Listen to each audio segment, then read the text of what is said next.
everyone, and welcome back to WolfQuest The Lost Tales, where we are starting a new set of episodes with a brand new wolf. So, this last week I put up a poll, and you guys voted for the next wolf in our series, and the wolf you guys voted for is Rigel. So I've gone ahead and created her.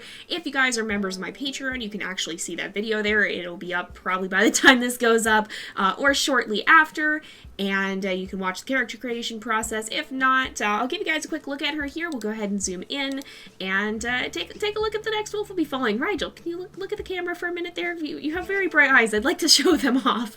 So this is Rigel. You can see she's got this kind of warm gray coat here. And she's actually the daughter of Nova and Equinox, who are some of our older wolves. So they're actually back from Season 3, the Galaxy Pack. They're a generation up from the current season, but this season of Lost Tales does encompass both generations there, and so we're kind of taking a step back to look at the stories of some of the other wolves. Now, Rigel's got a bit of a... What? Are you serious? There's stranger wolves right here. Who is this? Who are you? Literally right behind me. Prospect Peak 4F. Oh my goodness. There's multiple wolves. I think Rigel's gonna... I don't think they're looking for a fight, but Rigel's certainly going to warn them that she's not afraid to pick one. In sharp contrast to our previous wolf, Mistletoe. Rigel's a tough one. She's not afraid to stand her ground, and she's got a little bit of a mischievous streak, so not only is she not afraid to fight, but she kind of has a tendency to pick fights from time to time, and that's probably what we're going to see her doing a bit of here, because her challenge surrounds the predators. Now, I'm actually a little bit nervous for this challenge. If you guys follow WolfQuest's channel, you'll know that recently I did a video with them about predators and competitors, and I don't know why it's being a little bit laggy on me today, pardon that, but yeah, I just did a video with them on this sort of thing, and found out just how darn scary some of the competitors in the game could be. I should actually be looking for an elk herd, shouldn't I? Not just wandering around aimlessly. And yeah, they can be pretty terrifying.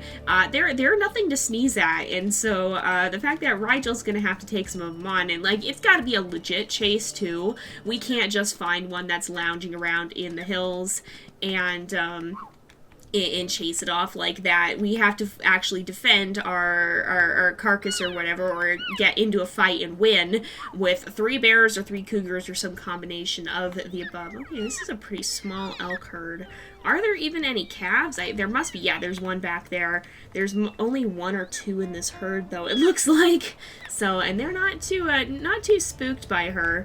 Are they gonna run? Nope, maybe not. We gotta kind of intimidate them a little bit and not get hurt. Thankfully, we're not having to play on the arduous difficulty, so her challenge is kind of a mid-level one. Usually when the difficulty doesn't play into a challenge, we can just play on challenging, which is kind of the middle difficulty, and so that's what she's gonna be playing on. She doesn't have to face the very hardest difficulty, which is accurate.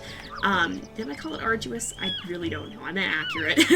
We don't have to face the top difficulty, thankfully, but even on this difficulty, the predators can be a little bit scary. And apparently so can the elk. They're not wanting to run away. They're not too intimidated. Rigel's probably going, "You should be scared of me," and she might be right, but as long as they're standing their ground or chasing her, there's not a whole lot she can do against them. She is but one wolf. Now, finding a mate is irrelevant to her actual challenge. It may happen along the way. If the story sees fit to it, then we might see that happen. If not, well, we'll cross that bridge when we come to it, or don't. So it's not really an important part of her challenge, but it could certainly become a facet in her story, and I imagine that at some point she will end up finding a mate. It's just a matter of whether or not we see it. First of all, she wants to kind of prove her strength, kind of prove a point to herself, and make sure she knows what she's doing. You know, I think she's gonna get a little antsy and just go straight in, ow, and get kicked, apparently. Get kicked right off. That's the danger of trying to do a neck bite.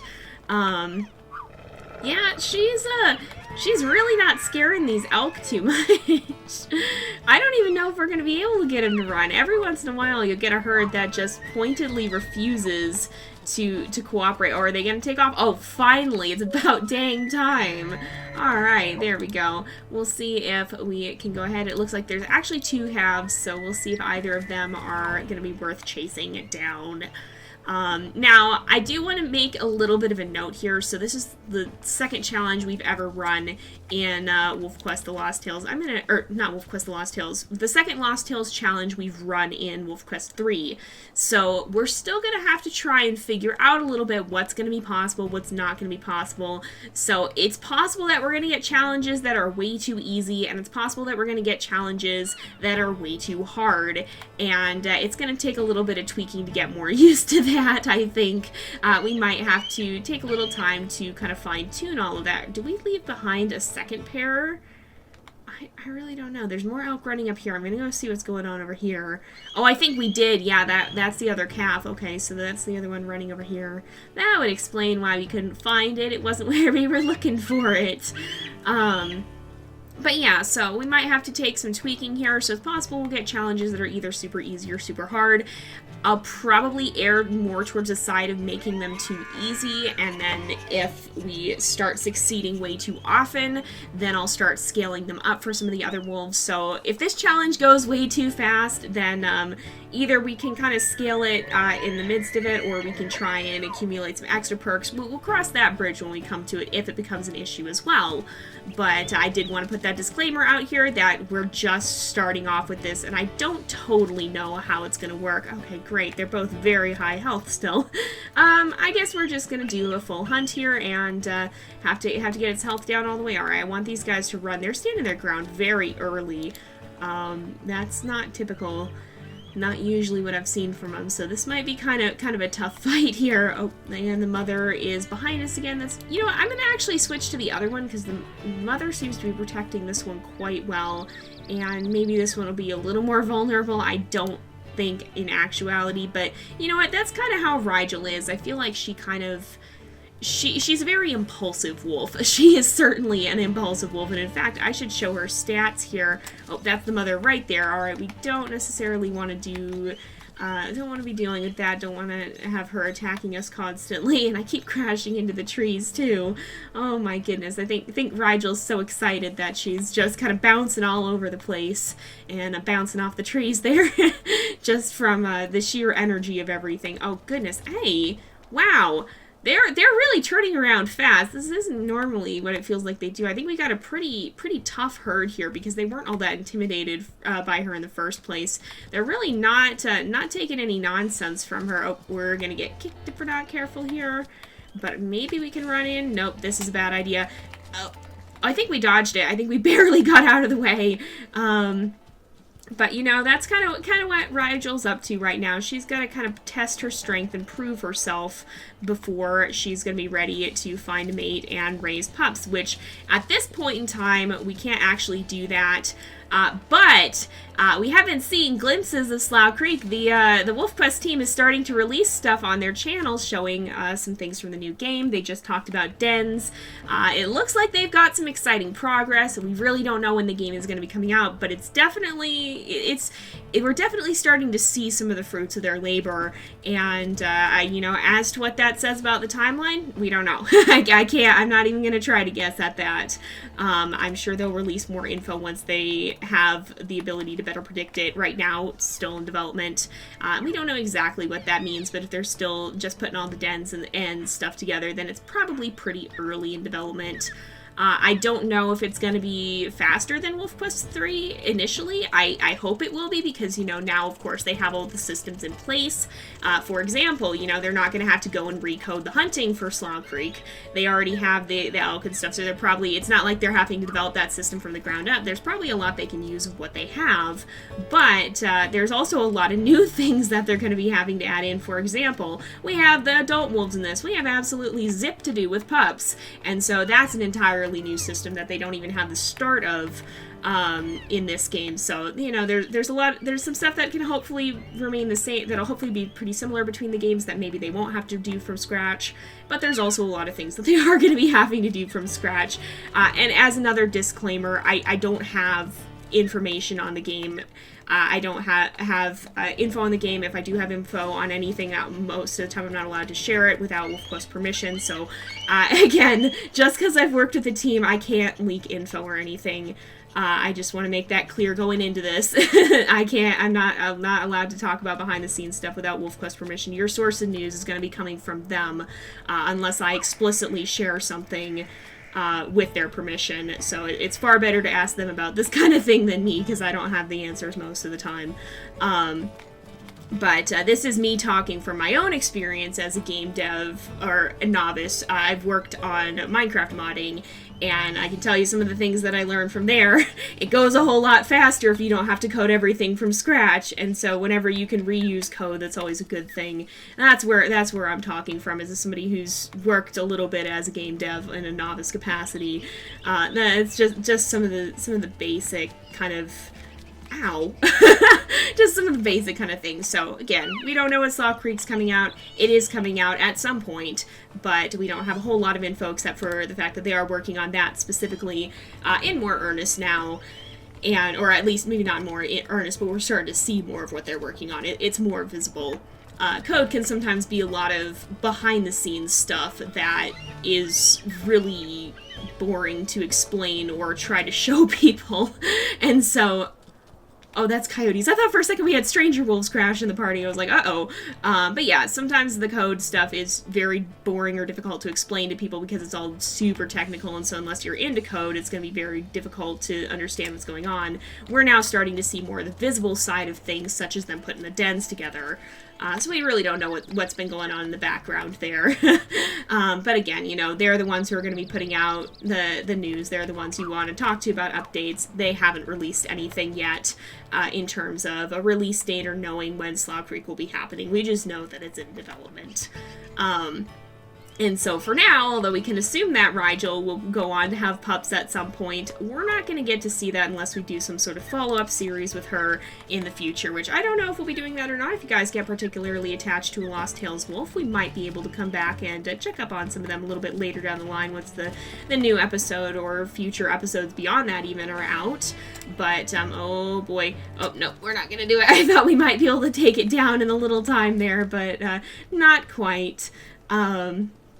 So that's just kind of how, that's just kind of what the state of things is right now. Some of you guys have asked if we can go back into the old game. Oh, I'm going to push it.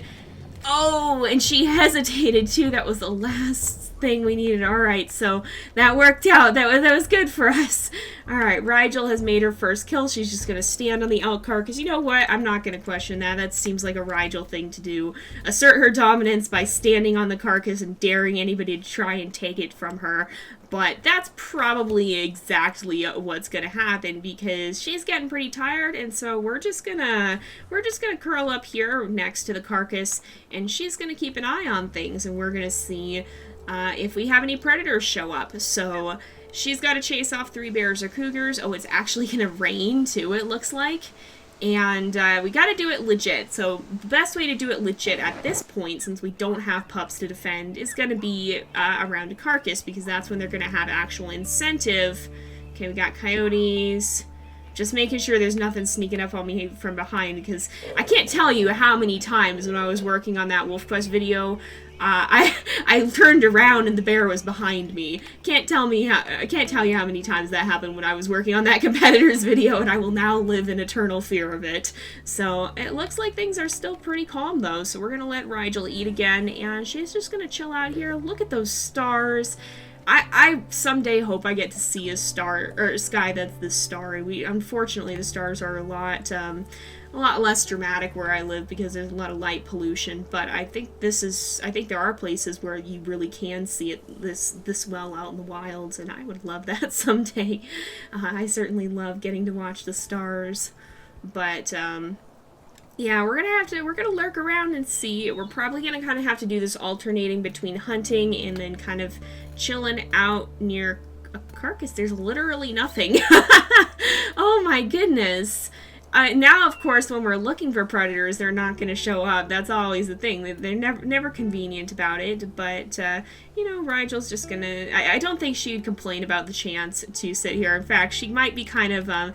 feeling a little bit extra confident because, you know, nobody has shown up to challenge her. Nobody dares bother her here. She has definitely asserted her dominance. She's claimed this carcass, and nobody's going to take it away from her. I think she'd be feeling pretty good about herself right now. So we'll let her sleep a little bit more. I think as long as she can take advantage of having this carcass here, she's going to. I mean, there's no reason for her to get up and expend the energy to hunt when she doesn't have to. As long as there's food available, why would she go hunting and risk getting hurt when she could just stay here and have food freely available? When that's not gonna happen is gonna be whenever the predators start showing up. So they really ain't coming right now. They're letting her have this carcass all to herself. I'm surprised. I've literally, most cases, this is not what happens. Normally you've got something coming to bother you long before now. So she's gotten either lucky or unlucky, depending on how you look at it. I mean, she hasn't had to fight, but she kind of does have to fight for her challenge. So, you know, it's not necessarily the best thing that we haven't had to fight, but it's certainly easier for her to have to defend it. We have a fox that I don't think she's going to take any nonsense from. The foxes can be a little bit cheeky. They can certainly decide to waltz right up and steal from you, but it looks like the fox is the only one kind of hanging around. So far, she hasn't caught the attention of any of the larger predators, like, we're gonna have to try and chase off. So maybe this challenge will be plenty hard on its own if the predators don't decide to show up. Certainly that can be how it is, and that's always my hesitation with adjusting the difficulty of a challenge like this. Sometimes, you know, you plan it and then you find none of the predators you're supposed to be facing. I know that happened even in 2.7 at one point. So, you know, we're just gonna hang out, and she might end up eating this whole carcass without anybody to stop her. And, you know, I guess if that happens, then I guess it happens. I guess maybe she kind of did prove herself. Maybe she's got a little bit of a reputation. Maybe she's been wandering around for a bit already fighting things, and everyone knows she can be a little bit temperamental at times. Maybe that's what's going on here. It's just a fox, it looks like. Nope, get out of here. Same fox is just lurking around. Look at this guy. He's not too scared of her. There's another one over there, it looks like. But aside from these foxes that are kind of just lurking around and, oops, waiting for... Did I just hear... No. I thought I heard a bear snort for half a moment, but I don't think that's what it was. Yeah, as long as nobody's hanging around, we're just gonna go back to sleep and kind of stick around here as long as we've got food. There's really no real reason to not take it here. In the wild, I mean, a wolf's gonna take the easiest meal it can get. That's why they hunt the weak and the sick. They've got less chance of getting themselves injured, and, you know, an injury in the wild can be serious business. If you get hurt in the wild, you know, you can die just from being wounded because it can impact your ability to hunt. Even if you survive the initial injury, you can still get hurt. It could get infected. You could not be able to hunt. It can still impact your survival. So wolf's going to be doing everything in its power to avoid getting injured. And if that means laying around until this food rots away, then I don't think Rigel would have a problem with that. I mean, it's a safer bet than trying to go out and hunt again where you could get kicked or hurt by an elk. Alright, we've got another fox. Gonna growl at it and make sure it knows to go away. Give it kind of a warning there. Oh, we got some trouble here. Alright, we definitely got some trouble. I see some trouble on the horizon there. I see some trouble. Was this guy lurking around before? Did I actually hear a bear and just not realize it? Alright, we're gonna kind of stand around here. I don't know if he's gonna try to move in right now. Oh, he's kind of chilling out over there. I think she's gonna give him a nice warning growl. I think that's a boar grizzly. It doesn't look like it has a cub with it, which is pretty much the most dangerous thing that we could have possibly found. But he doesn't seem too interested in fighting. I think maybe the sight of this feisty little wolf standing on a carcass has him a little intimidated. Perhaps. I don't know if he really knows what to do about this. And, you know, I suppose even for the bear, he's looking for an easy meal, and maybe a meal with a wolf standing over it snarling doesn't seem like the most easy of meals, which, I mean, he's not wrong. He probably, I mean, we're gonna see if he could chase her off, but, she's gonna do her best not to make it easy for him at the very least. We'll go ahead and, give him an aggressive snarl here, too. He's really not too perturbed. We might, if we go over to him, he may run off, because I think he's kind of being an opportunist at the moment here. He's looking for a meal. He doesn't seem like he's really looking for a fight. We're gonna kind of come over and see. Oh no, he's gonna go off on the run. So, I mean, we kind of, you know, he's not gonna go that far either. I mean, I guess this, that was a remarkably little amount of effort. I don't think we can really count that, because this guy does not seem too motivated to pick a fight here. So unless he really turns around and comes after us and really decides to give us trouble, I don't think we can really count that, because if he's not that motivated to fight, that's really not teaching Rigel too much, except how to be a little bit sassy and growl back. And that's, you know, well, that can be a helpful skill. That's not going to help her in the event that a bear would seriously come after her pups or whatnot. So I think we're just going to kind of leave her here, and it actually is about time to wrap up the episode, so she hasn't quite finished this carcass. We'll let her maybe continue guarding it, see if anybody shows up, but it does seem like she's going to have to hunt again in the pretty near future. But we are going to go ahead and wrap up this episode here for today, because it is about that time again. So thank you guys so much for watching. I hope you've enjoyed the episode. Don't forget to like and subscribe, and I will see you guys next time. But until then, this is Jay, over and out.